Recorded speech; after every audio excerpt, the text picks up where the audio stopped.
День 1633. Алекс на связи. Сейчас есть очень много разных решений, и не обязательно, чтобы они были умные.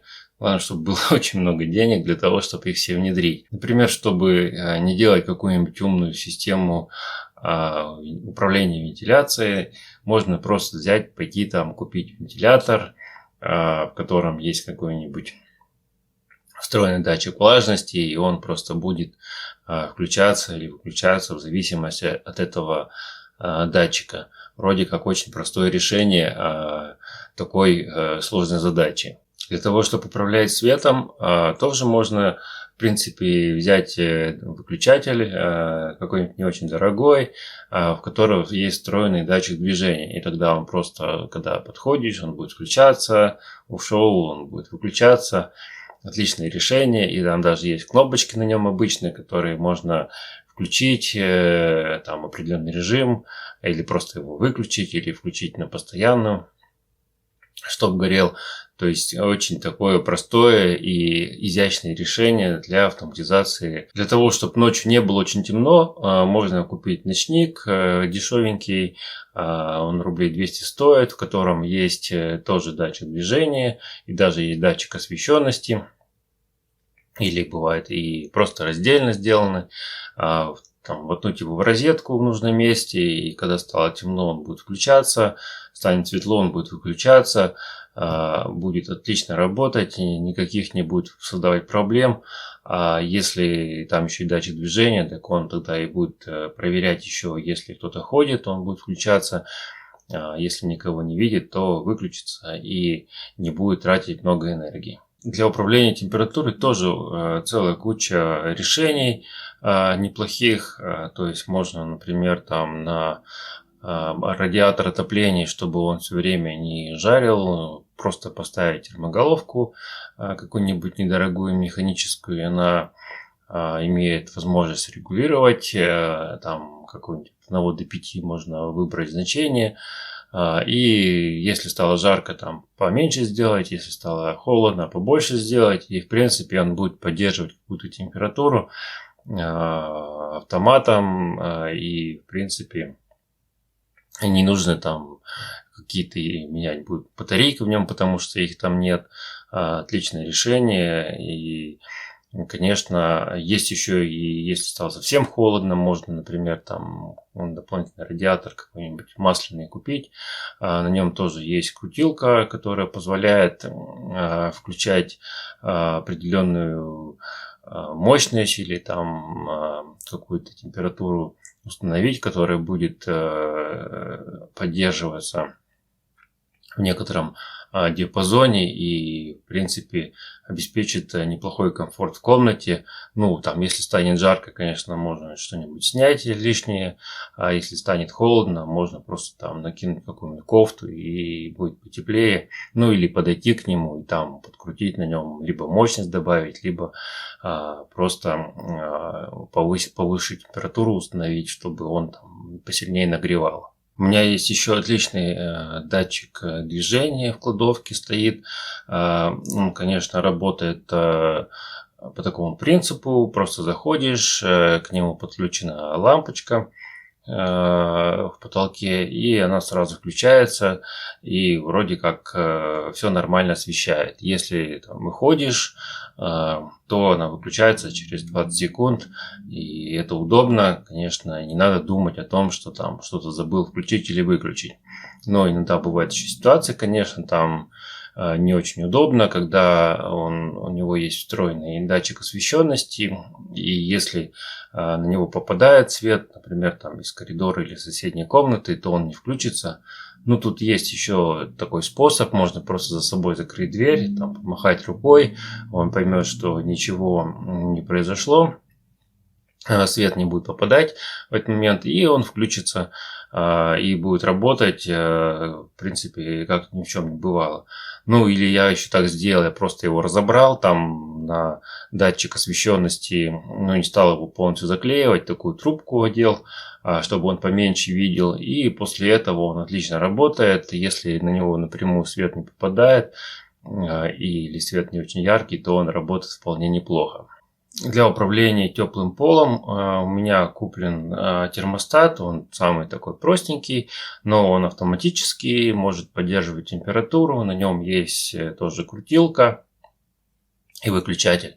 Я его включаю вручную, и, соответственно, после этого он там начинает поддерживать температуру. Если я чувствую, что он там нагрело сильно, я пошел, выключил там вместо деления 5, поставил там деление 4. Если все еще жарко, я могу и пониже сделать еще деление, там 3,5 поставить. Ну, правда, возникает еще такая проблема, когда там он начинает щелкать, включаться или выключаться. Но это, в принципе, решается. Можно просто подойти, там немножко подвигать еще этот выключатель, эту крутилку, там чуть больше, чуть меньше, и вроде как эта проблема проходит, и он, в принципе, продолжает работать вполне неплохо. Ну, единственная возникает ситуация, конечно, когда я там ухожу из квартиры и надолго, например, или уезжаю, или там вдруг наступило лето, то нужно пройтись там по квартире и повыключать этот термостат теплого пола, чтобы он там зря не грел или там не щелкал. Для поддержания комфортной влажности или правильной влажности в ванной, конечно, можно вентилятор купить непростой, можно купить вентилятор с регулятором влажности. Там, в принципе, такой резистор, который можно подкрутить, чтобы он на определенной влажности включался и на определенной выключался. Ну, конечно, либо можно сделать так, чтобы вентилятор вообще включался от выключателя в коридоре, либо его совместить, например, с выключателем света в ванной. Ну и тогда, когда свет горит, вентилятор будет работать, а если свет выключен, то не будет. Но тогда уже влажность не будет поддерживаться. Но если вдруг нужно, там, чтобы вентилятор работал и при выключенном свете, то иногда может оказаться, что он, конечно, будет мешать, например, спать, когда ночью будет работать. Сейчас есть такие вентиляторы, там с какой-нибудь приставкой там Silence, можно его приобрести, он, правда, подороже, и обычно это достигается за счет того, что у него там диаметр побольше. Нужно будет его установить, там побольше дырочку сделать в потолке или вентиляционном там канале. Но зато будет работать потише и вытягивать получше. И можно, в принципе, его не выключать, а включить на постоянно, чтобы работал, потому что, в принципе, мешать уже не будет. Довольно часто, конечно, возникает не очень комфортное ощущение в комнате. То есть, вроде как бы и душно, и там тяжело дышать.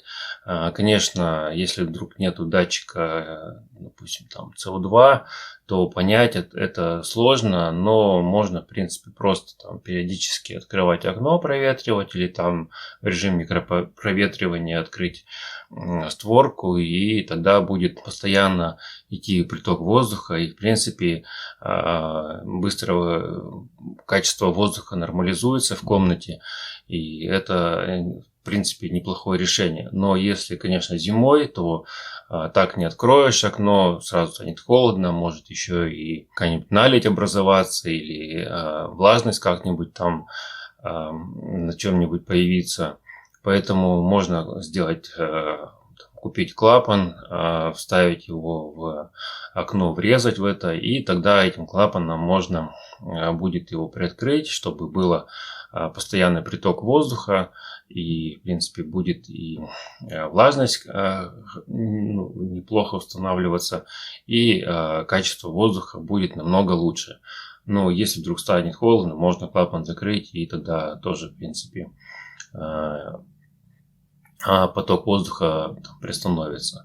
Правда, бывают проблемы иногда с этими клапанами, что они могут обледенеть из-за перепада температуры, но это можно как-нибудь и другим способом решить, например, там просто закрыв его или там, отогрев этот клапан для того, чтобы он работал снова хорошо.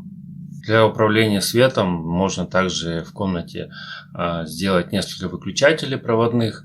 То есть, например, у меня так сделано, что есть выключатели на входе в комнату, и еще есть несколько выключателей, которые проведены ближе к кровати, для того, чтобы не обязательно можно было вставать и включать свет вручную. Ну, либо там, если не очень удобно, то можно сделать типа проходного выключателя, чтобы можно было с выключателя около кровати выключить свет, например, там большой, люстру в этой комнате. Это очень часто есть такое решение в гостиницах. В принципе, там номер называется умным, и в нем есть такая возможность выключить свет у кровати, там где-нибудь в коридоре, чтобы свет выключился. Или наоборот, там, если ты уже в коридоре, ты можешь взять и выключить свет, например, там в какой-нибудь комнате или там в ванной в этом номере. Ну, конечно, если кто-то оставил свет в другой комнате, ну, можно там кого-то попросить сходить и свет выключить в этой комнате. Ну, можно несколько раз попросить, чтобы свет выключили. Но когда весь этот уже тупой дом достанет, то можно просто пойти, сесть в свою машину, какую-нибудь за 3 миллиона, там, в принципе, все нормально сделано, там есть кондиционер, климат-контроль, можно установить температуру, можно автоматически, чтобы включился свет фар, завелась машина без ключа или даже удаленно.